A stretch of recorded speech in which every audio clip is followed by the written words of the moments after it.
तिलावत तेरा बाटे मस्त बाबुल তাকে দাওয়াত করে খাইয়ে দেবে। এরা বলছে তুমি এত জিকির আলী করো কেন? আপনাদেরকে যদি বলি নামাজ পড়া যাবে না, তো আপনারা কি বলবেন? তুমি তো শয়তান, তাই না? কেউ যদি বলে কলমা পড়া যাবে না, আপনি তাকে কি বলবেন? শয়তান বলবেন না? কেউ যদি বলে আল্লাহর ইবাদত করা যাবে না, আপনি বলবেন তাকে ইবলিস বলবেন না? কারণ কেউ যদি আল্লাহর ইবাদত থেকে রোকে তাকে ইবলিস বলা হয়। আর আলীর জিকিরটাও আল্লাহর ইবাদত, কেউ যদি আলীর জিকির থেকে রোকে দেয় তাকে ইবলিস করে দেবেন জোরসে। কারণ আলীর জিকির আল্লাহর ইবাদত, নামাজ যেমন ইবাদত, হজ যেমন ইবাদত, কুরবানি যেমন ইবাদত, কোরআন পড়না যেমন ইবাদত, কোরআন পড়না যেমন ইবাদত, আলীর জিকিরটাও আল্লাহর ইবাদত জোরসে। আর আলী এমন একটা সাহাবী, বলছে আরো তো অনেকজন আছে, তাদেরকে অত জিকির করো না কেন? আর তাদেরকে বলে দেবেন আলীর মতো কোন সাহাবী নাই জোরসে। আলীর মতো কোন সাহাবী নাই, কারণ আমার আলী হচ্ছে মাদার জাত সাহাবী জোরসে। মাদার জাত সাহাবী, কারণ সবাই যখন নবীর কাছে কলমা পড়েছে, কেউ 40 বছর বয়সে পড়েছে, কেউ 10 বছর বয়সে পড়েছে, কেউ জন্ম হওয়ার পরে পড়েছে, কিন্তু আমার আলী মায়ের গর্ভ থেকে নবীর সাহাবী হয়ে এসেছে। আলীর মতন কেউ হবে, কারণ আলী হচ্ছেন মাদার জাত সাহাবী। আর মাদার জাত সাহাবী একটাই আছে, আলী জোরসে। আরে কোথায় কোথায় আলী বলবো? শুধু আমরা মাটিতে আলী আলী করি না, বলতে আল্লাহর আসমানে তো আলী আলী হয় জোরসে। আমার নবী যেই দিন মিরাজে গিয়েছেন, যাওয়ার পরে দেখছেন মাওলা আলী মুশকিল কুসা একটা সিংহাসনে বসে আছে। কে লিখেছে? আস-সাওয়াইক মুহারিকা, সুন্নিদের কিতাব, শিয়াদের নয়।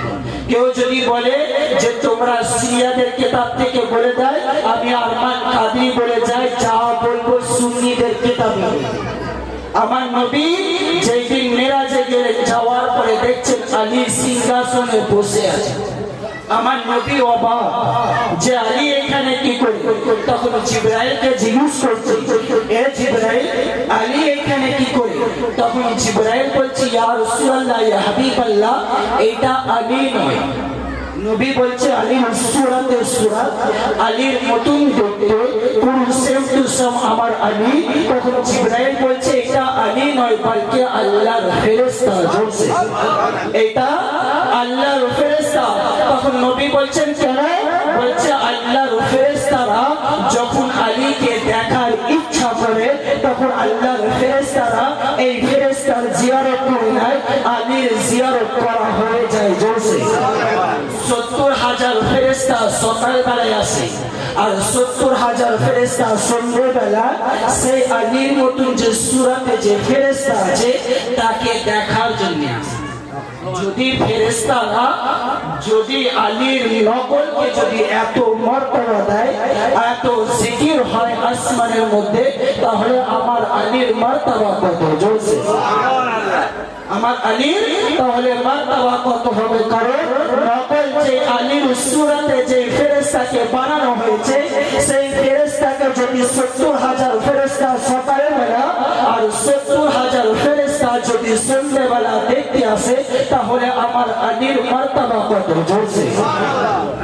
সেই আলীর স্ত্রী আপনারা জানেন তো কি নাম? মা ফাতেমা। তার নাম যখন আসলে মাথাটা হ্যাট করে নিতে হয়। কিন্তু কিছু কিছু মৌলবি বলে ফাতেমাকে যখন কবরে শোয়ানো হচ্ছিল, মাটিতে শোয়ানো হচ্ছিল, তাকে নাকি কবর বলেছিল আমি কোন নবীর বেটিকে চিনি, বলে না? কি বলে? যে কোন নবীর বেটি আমি চিনি না। কে নবীর বেটি? কে ফাতেমা চিনি না। সেই মৌলবিদেরকে বলে দেবেন, হবে মৌলবি যেই মাটিতে যাচ্ছে সেই মাটির পিতা হচ্ছে আবু তুরাব আমার আলী জোরসে।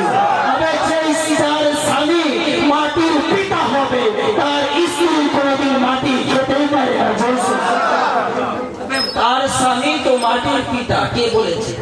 নবীর কথা কোনদিন এই দিক থেকে ওই দিক হবে না, কারণ আমার নবী বলেছেন আবু তুরাব এ আলী তুমি মাটির পিতা, যদি মাটির পিতার স্ত্রীকে যদি কবর না চেনে মাটি না চেনে তোমাদের মতন মৌলবীকে কি করেছিল?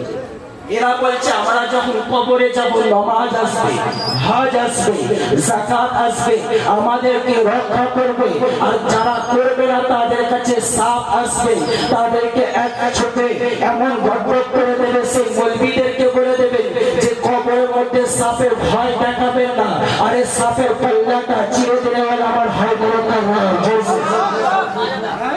আমার আলীর মার্তবা, আমার আলীর মাকাম অনেক বেশি।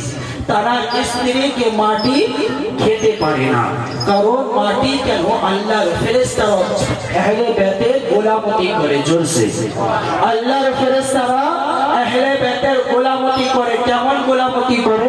আমার নবী পাক একদিন এক সাহাবীকে বললেন যাও ফাতিমার বাড়ি থেকে ইমামে হাসান ও হুসাইনকে ডেকে নিয়ে আসো। সেই ব্যক্তিটা বলছে ইয়া রাসূলুল্লাহ, ইয়া হাবিবাল্লাহ, আমি দেখলাম আলীর বাড়িতে চক্কিটা চলছে কিন্তু কেউ চালাচ্ছে না। আমার রাসূল বলছেন আল্লাহর ফেরেশতারা ফাতিমার হেল্প করে। জোরসে একবার দরুদ শরীফ পড়ি আল্লাহ